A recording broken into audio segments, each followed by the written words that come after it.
Saudações, eu sou Marcos Valério XR, hoje é o dia 25 de julho de 2025 e este é o vídeo 700 do canal, uma formalidade, claro, mas interessante à medida que o canal se aproxima de 900 conteúdos, somando também as lives e alguns vídeos de chamada ou alguns avisos. De modo que os meus vídeos terminados em 00, com exceção do 100 e do 300, são geralmente voltados ao próprio canal ou uma espécie de reintrodução, e esse aqui não será diferente.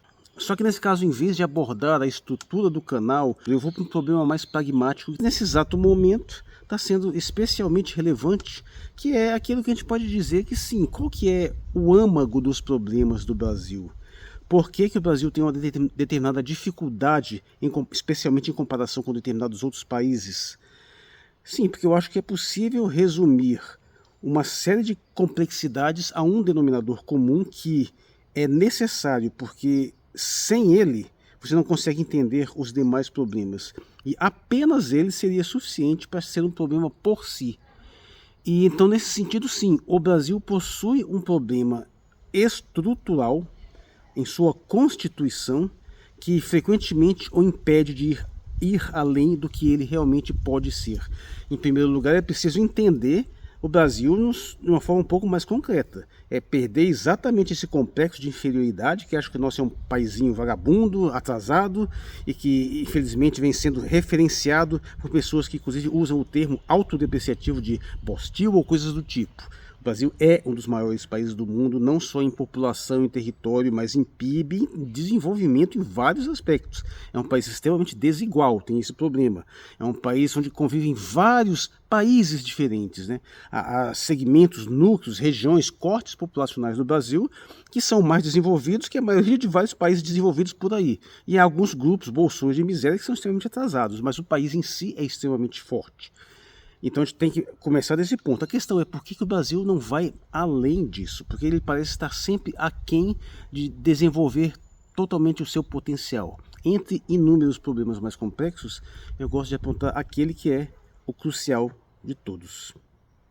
O Brasil possui, desde sempre, uma elite antinacional.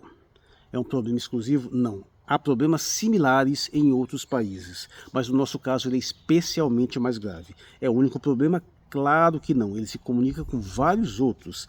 Eu vou deixar de lado aqueles problemas estruturais mesmo. O Brasil tem umas características geográficas que dificultam um pouco a situação, tem algumas situações mais específicas também, mas que acontecem em qualquer lugar do mundo. E sim, outros países podem ter situações similares, mas no caso do Brasil é mais grave o fato de que não toda, mas uma parte significativa, talvez até a maioria, daquilo que nós convencionamos chamar de uma elite, né, aquela que está no topo da pirâmide econômica, ela é extremamente antipatriótica e antinacional, e ela trabalha constantemente para sabotar o desenvolvimento do próprio país. Veja só, isso não foi criado por forças externas. Essas forças externas se aproveitam disso. Mas o que eu acho verdadeiramente interessante é que isso não é o resultado de uma ação externa que engendrou e que colocou essa mentalidade colonizadora aqui dentro, como é o caso de alguns outros contextos por aí. Não, no caso do Brasil, sempre existiu essa elite antinacional. Essa elite que trabalha aqui dentro, explorando o próprio país, mas sempre trabalha para impedir que o país vá além, em determinado sentido. E essa elite está sempre disposta a se oferecer para alguma força estrangeira para se submeter voluntariamente, rejeitando qualquer possibilidade de um avanço maior no nosso próprio país. E é essa mentalidade dessa elite que é lançada para a população que dá origem àquilo que nós chamamos de complexo de vira-lata no sentido sociocultural. É isso que gera esses cacoetes que muitas pessoas repetem exaustivamente, que praticamente criou toda essa visão depreciativa que o brasileiro tem de si mesmo, porque uma das características indeléveis de você ter essa relação entre a elite e as massas, né, é que ela sempre vai conseguir injetar a mentalidade dela nas massas. Então, de uma certa forma, a população acaba, parte da população, claro, acaba repetindo essa visão dos seus, da sua elite, dos seus colonizadores, dos seus proprietários, e mesmo sem ganhar absolutamente nada com isso, pelo contrário, ela replica essa mesma visão, mas isso tem uma origem.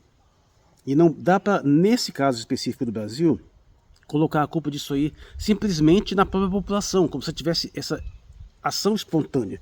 Há algo de mais específico aí, que no caso remete à nossa história de colonização. Em primeiro lugar, isso deriva da mesma fonte que também de onde vêm as nossas virtudes, né?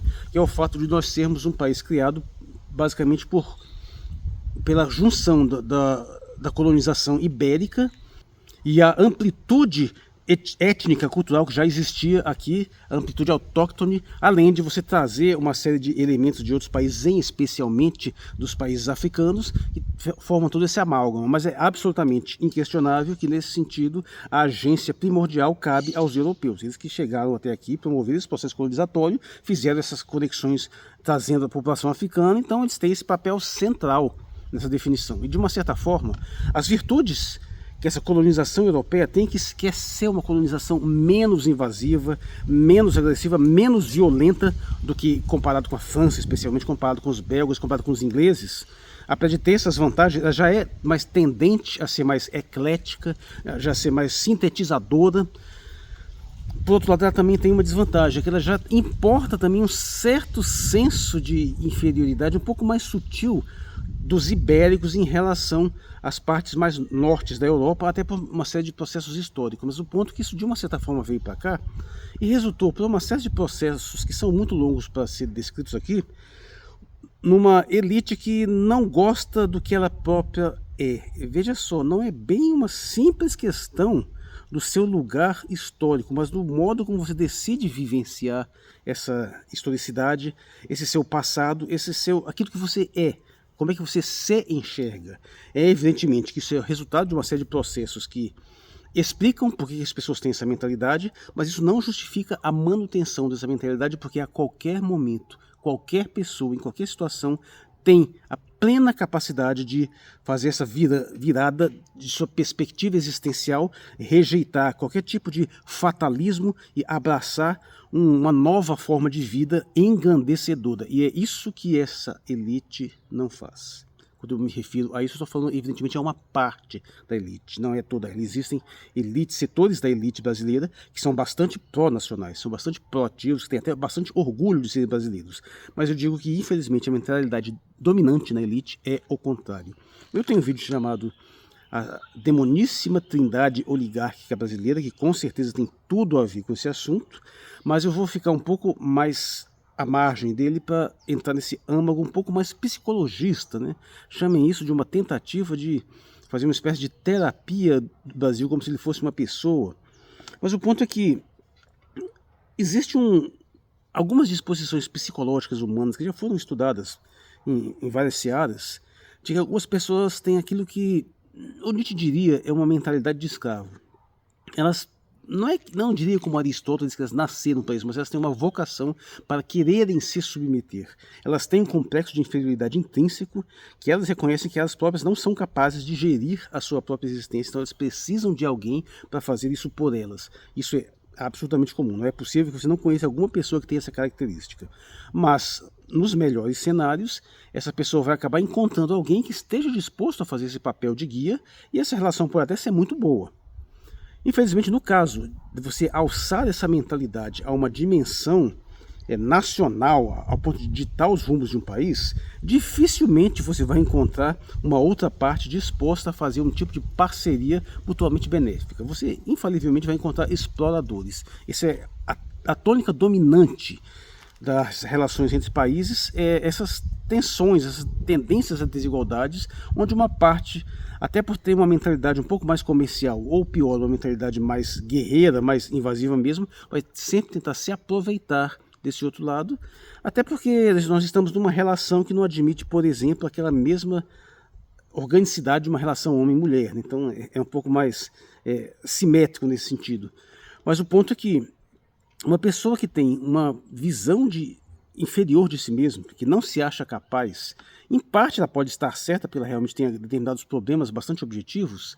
O problema maior reside quando ela não é capaz de admitir isso para si mesma, então ela tem que estender essa característica a todos os demais. Ela não pode aceitar que aqueles outros ali não tenham aquele problema. Isso atinge muito duramente. Então ela tem que exercer aquela mentalidade de uma forma projetada, ou seja, não é só ela que tem aquele problema, é toda aquela comunidade ali em si. Então não é apenas ela que tem que buscar um ser visto como superior para guiá-la para que ela se submeta. Não, é toda aquela comunidade que tem que fazer a mesma coisa. Em última instância, no caso do Brasil, o país inteiro tem que fazer isso. Então essa é a mentalidade que impera na parte dominante desta elite, essa que tem uma projeção maior, principalmente, claro, por causa da grande mídia, mas também de outros fatores.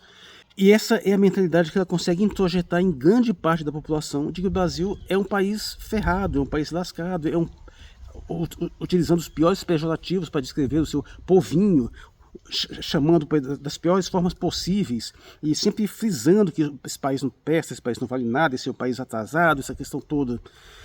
E isso por si só já sabota qualquer possibilidade de engrandecimento, porque, sem exceções, todos os povos do mundo que se tornaram grandes em qualquer aspecto, eles têm como pré-requisito se considerar grandes primeiro. Primeiro você se considera melhor, primeiro você se considera capaz, primeiro você se considera especial. E com essa consideração você parte para fazer as coisas. E aí, se tudo der certo, sim, você se engrandece. Se você não tem essa disposição inicial de que você pode atingir, desenvolver, ou que até você já tem a grandeza, não existe nenhuma possibilidade de engrandecimento.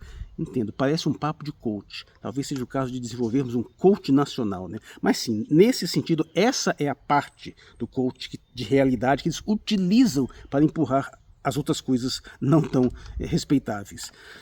E infelizmente nós temos essa mentalidade fortemente disseminada de submissão. Acho que nós estamos vivendo um exemplo muito interessante agora. Veja só, é preciso deixar claro que é essa disposição de submissão que cria aquele que vai te submeter. Não é porque você estava numa boa, sem nenhum problema, e chega um cara e simplesmente resolve te oprimir. Porque isso pode acontecer, mas num determinado momento vai gerar uma tensão, e essa tensão em algum momento vai se desfazer. Não, é porque existe uma disposição de que o cara que chega para te oprimir não precisa nem fazer esforço, porque você mesmo voluntariamente se submete. E aí, mesmo que não tenha alguém disposto a fazer esse papel externo, a sua disposição meio que força alguém a fazê-lo. Isso é visível em determinadas situações onde você percebe que até mesmo o país que mais tem feito esse papel recentemente, que são os Estados Unidos, mesmo quando eles não estão muito orientados nesse sentido, existem forças no Brasil que pedem meio que desesperadamente por isso. A gente viu isso no começo do governo Bolsonaro, quando foram até Davos para literalmente vender o país, assim, oferecendo tudo. Tem um vídeo que está até viralizando recentemente aí. E o Bolsonaro, que é um reflexo, foi escolhido porque ele tem essa mentalidade. Ou de um Paulo Guedes, sendo que eles estão longe de começarem esse problema também existe com muita força dentro de uma mentalidade colonizada à esquerda, que acha que a gente tem que seguir os ditames desenvolvidos em universidades norte-americanas a respeito de como que nós devemos gerir nossas relações raciais, as nossas relações entre os sexos. Incorporam aquelas mentalidades desenvolvidas de fora, como se elas fossem superiores, e qualquer coisa que é intrínseca, que é orgânica ao Brasil, é atrasado, é machismo, é racismo, é homofobia, são coisas assim de gente atrasada. Então nós temos que nos submeter aos superiores que trazem essas visões iluminadas que nós temos que abordar. É a mentalidade liberal, no certo sentido, que é desenvolvido para servir aos interesses dos mais poderosos. E nesse sentido, nessa relação, como o Brasil está numa condição de subalternidade, ao abraçar essa visão liberal, ele sempre fica completamente aberto à intromissão desses que são vistos como superiores. Esses que são, desde o começo, veja só, o caso muito curioso é que eu realmente não creio que essa visão de inferioridade do Brasil tenha alguma vez se desenvolvido em relação a Portugal.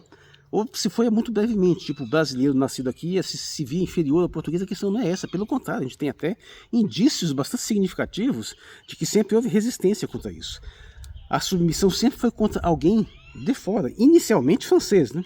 Na época do Império Napoleônico, principalmente, quando ele dominava grande parte do mundo, o que levou, por exemplo, a própria coroa portuguesa a ter que se refugiar no Brasil.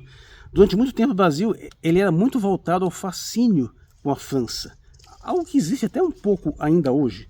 Então é sempre aquela visão de um estrangeiro como superior. Depois esse eixo migrou para a Inglaterra e posteriormente para os Estados Unidos. Então a gente está mantendo essa visão de que sempre deslumbrada com o superior, mesmo quando ele não tem superioridade às vezes nenhuma, em inúmeros aspectos, a gente fica vivendo, vivenciando, se mantendo rolando essa mentalidade, que faz com que até hoje você sempre tenha elementos para dizer, mas por que o pessoal, todo mundo vai para os Estados Unidos? Porque a porcaria da elite é completamente deslumbrada com isso, então elas vão para lá mesmo. A mentalidade colonialista a qual nós somos submetidos é aquela que aqui é um local de exploração, é para você arrancar, é para você meter a chibata, fazer a sua mais-valia, ficar cada vez mais rico, mas o dinheiro você pega e você gasta lá fora. Você leva para os colonizadores, para aqueles que são seres superiores, porque você quer se aproximar deles. Você quer, na impossibilidade de ser como eles são, você tem que se aproximar o máximo possível para gerar uma relação onde eles, no mínimo, te reconheçam como servos mais fiéis e te deem alguma contrapartida. Aquele filme Bacurau, ele tem uma cena que ele ilustra isso muito bem e perceba que isso aí atingiu em cheio vários setores da nossa sociedade que ficaram extremamente ofendidos porque se viram retratados naquela cena onde os brasileiros em questão se aliam aos estrangeiros para vender o próprio povo, tentando, deslumbrados pelos estrangeiros, tentando se mostrar o quanto que eles são melhores que aqueles que estavam vendendo para depois serem trucidados da mesma forma, sem a menor consideração. E veja só, isso talvez seja o elemento mais curioso, que sempre que você tem alguém disposto a voluntariamente fazer um serviço sujo contra o seu próprio país, contra a sua própria nação, o indivíduo que se aproveita disso, ele acha bom que ele trouxe uma vantagem, mas ele nunca vai ter respeito por isso. É impossível você ter consideração por um sujeito que nega a si próprio, se submete voluntariamente, entrega o seu próprio povo, um povo que poderia oferecer uma resistência e poderia até mesmo derrotá-lo, mas não, mas voluntariamente ele faz isso, ele se submete. Não tem como você respeitar isso. Então você vai utilizar, você vai usar, você vai se aproveitar, mas se a situação surgir que aquele sujeito não seja mais útil, você ferra com ele, porque ele é desprezível. Quem popularizou isso na história, na verdade, foi até Gengis Khan, né? Gengis Khan sempre soube aproveitar muito bem aqueles traidores locais que ofereciam vantagem, mas depois que ele percebeu que não tinha mais necessidade de utilizar o sujeito, ele matava, e matava-se com de crueldade, porque tinha o desprezo para aquele pessoal. É a mesma coisa hoje, nunca vai deixar de ser. Talvez esse é o elemento mais crucial, mais vergonhoso dessa mentalidade de submissão, é que aquele a quem você submete nunca vai reconhecer você como alguém verdadeiramente digno de alguma admiração. Pelo contrário, ele te despreza, ele te odeia, e o pior, num certo sentido, eu acho que essa mentalidade de submissão sabe disso. E vive dessa relação doentia, dessa relação abusiva na qual ela se coloca voluntariamente. Para ilustrar o caso mais recente, note, muita gente se esqueceu disso, muita gente não prestou atenção nisso. Mas no começo do governo Bolsonaro, Donald Trump não queria falar com o Bolsonaro. Ele não estava muito disposto a se aproximar dele. Mas a genuflexão foi tão escancarada, se arrastou tanto aos pés dele, deu tanta coisa de graça, não faria sentido o cara não aproveitar. Então acabou gerando essa relação e depois ele vê que é melhor manter essa relação. Então você joga aqui algumas migalhas para que você mantenha esse indivíduo nessa disposição de submissão total. Mas isso aí é só fechando esse parêntese, porque isso está longe de ter começado isso. Começa de muito longe. Como eu costumo dizer, o Brasil só teve 2 verdadeiros projetos de civilização. Um deles é o original, é o projeto colonial. O Brasil serve para servir interesses estrangeiros, interesses dos colonizadores. É nessa mentalidade que foi terreno fértil para o florescimento desse espírito de submissão. E além disso, você tem aquelas forças contrárias que sempre tentaram elevar o país além dessa condição subalterna e tentar desenvolvê-lo de acordo com o seu potencial. Então sempre foram esses projetos que se degradearam na história do Brasil. O projeto colonialista submisso e o projeto soberanista desenvolvimentista. E sempre foi assim. Havia alguns espíritos embrionários, vem um processo golpista, um processo pseudo-revolucionário que tenta jogar as coisas na situação anteriores, para não recuar demais, porque tem uma certa polêmica relativa a 1822, a proclamação de independência, que muitas coisas indicam que não foi nada do que parecia, mas basta observar que o primeiro grande governante a tentar impulsionar o desenvolvimento do país, que foi Dom Pedro II, ele foi derrubado. Nós sabemos por quê. Depois veio uma era de uma república velha completamente submissa, completamente agrária, que não tinha nada a oferecer ao país, a não ser a manutenção do seu status de colônia. Aí vem um outro grande governante que impulsionou o país, que foi Getúlio Vargas, que promoveu uma série de políticas de desenvolvimento, que aconteceu posteriormente também, teve que se matar, se é que não foi assassinado. Tem até umas divergências a esse respeito aí. E vem também uma outra sequência de eventos tentando submeter o país. Até mesmo dentro da ditadura, você vê que houve um momento onde ela deixou de ser aquela ditadura desprezível, grotesca, encabeçada especialmente por Costa e Silva, e mudou de foco e tentou desenvolver o próprio país, especialmente com Ernesto Geisel. O que aconteceu quando o Geisel começou a colocar uma pauta mais soberanista do Brasil, mais desenvolvimentista, a ditadura perdeu o apoio do setor oligárquico, até que com o tempo depois ela caiu. E veio esse processo, se repetiu com Lula, e sempre que você tem algum tipo de movimento que, não que necessariamente promova um grande desenvolvimento, mas pelo menos resista a essa agenda colonialista, se esse movimento for muito para frente, vem um processo golpista interno e derruba, para voltar a submeter o país aos interesses do colonizador da vez. Alguns desses projetos não tiveram nem a chance de efetivamente trazer algum resultado, como por exemplo foi o caso do João Goulart, né? Mas o ponto é que nada disso seria possível, essa força externa, esse beneficiário externo jamais poderia fazer isso com o país se não contasse com um segmento da nossa elite e parte também da população que não estivesse sempre disposto a vender, a se oferecer, a se prostituir em favor daquilo que ela olha de forma fascinada como um ser superior. Se não houvesse esse segmento aqui dentro, esse país estaria muito mais avançado. Mas infelizmente ela existe, ela está aí, a mentalidade dela frequentemente prospera e na última década foi a mentalidade dominante, serviu destruindo tudo que esse país já desenvolveu e sofisticado, rebaixando tudo com uma visão completamente deslumbrada por coisas que às vezes nem merecem qualquer tipo de admiração. E esse momento específico nós estamos vendo o resultado disso aí.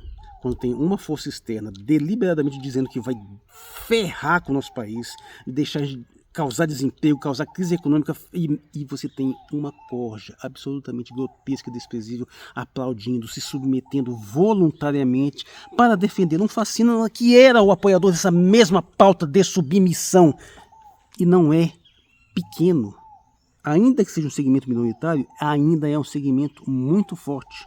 Embora nesse momento esteja sofrendo um determinado baque, né? Porque uma das forças que mais sempre foi proativa nesse sentido de submeter o Brasil, que é a grande mídia, em especial a Globo, nesse momento não está podendo ir nessa mesma direção, né? Ela está tentando fazer um jogo um pouco duplo, até um pouco mais favorável às vozes que tentam defender a estrutura do país, né? Porque ela também não é etária, não é imbecil. Ela sabe que tem determinados momentos que não dá para seguir em determinados discursos. Mas você vê isso o sujeito que está nesse momento nos Estados Unidos arquitetando, tramando para destruir com o próprio país, para garantir a liberdade de um sujeito que trabalhou incessantemente para destruir o próprio país, em todos os níveis possíveis, inclusive a nível de físico da vida das pessoas. E essa mentalidade ainda tem uma penetração significativa, ainda tem a corja bolsonarista, ainda está aí com essa mesma mentalidade incorporada, talvez até num nível até mais invasivo do que antes. Fico até pensando que talvez até mesmo os que submetiam no passado talvez não chegassem a esse ponto de degeneração desses que estão aqui hoje, mas estão aí com a possibilidade real de impedir que o sujeito lá fora perca o mandato por meio de manobras vergonhosas internas e que, o pior, nos obrigam a ficar do lado de uma instituição que não é nada respeitável, que é o STF, que é uma porcaria também, mas que nesse caso aqui é incomensuravelmente preferível à sua alternativa. E tudo isso por quê? Por causa dessa mentalidade de submissão que se arrasta aos pés de um oligarca estrangeiro que não pode aceitar nenhum tipo de possibilidade de movimento de enfraquecer essa submissão, então trabalha incessantemente para reforçar esses laços, para dizer que nós somos umas porcarias de uns escravos que têm que se submeter, e eles estão especialmente satisfeitos numa relação onde com um dominador, no caso os Estados Unidos, para o qual só existe dois tipos de relação possível. Ou você é escravo, ou você é inimigo. E eles escolhem serem escravos. E vocês nunca vamos nos libertar dessa escravidão enquanto não assumirmos o nosso papel de inimigo. E sim, tem que ficar muito claro. Os Estados Unidos são inimigos do Brasil e nunca vão deixar de ser. Eles nunca vão deixar nós nos desenvolvermos, a não ser que nós mostremos para eles que não estamos mais nos submetendo. A não ser que a gente afirme nossa força e bata de frente. É que o bully, sabe como é que é o bully? O bully, por mais abusivo, por mais invasivo que ele seja, por mais covarde que ele seja, ele tende a respeitar aquele que não se submete e bate de frente, mesmo que ele apanhe um pouco. É a mesma coisa, mas não, infelizmente, nós temos um segmento significativo da elite e da população que está disposto a fazer esse papel covarde de submissão, com todos os argumentos possíveis, e nesse ponto não interessa quais são os argumentos utilizados, se eles subscrevem a mesma mentalidade de submissão, a mesma mentalidade de se rebaixar, mesmo assim sabendo, conscientemente ou não, que isso não vai fazer com que a sua situação melhore. Pelo contrário, quando você oferece tanto, a única coisa que você passa para a mensagem é que ele pode tirar mais ainda.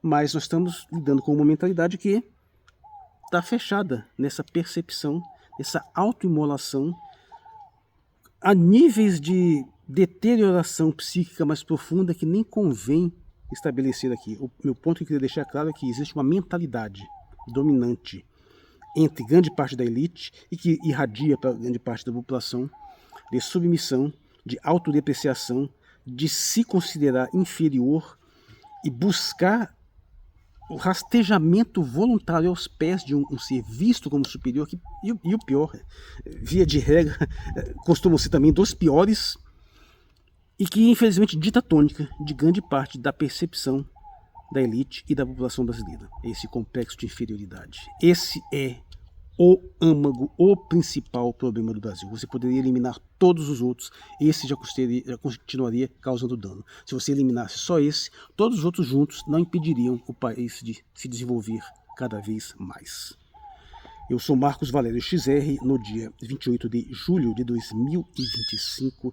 Muito obrigado por sua atenção e seja bem-vindo ao canal, caso esteja me conhecendo agora.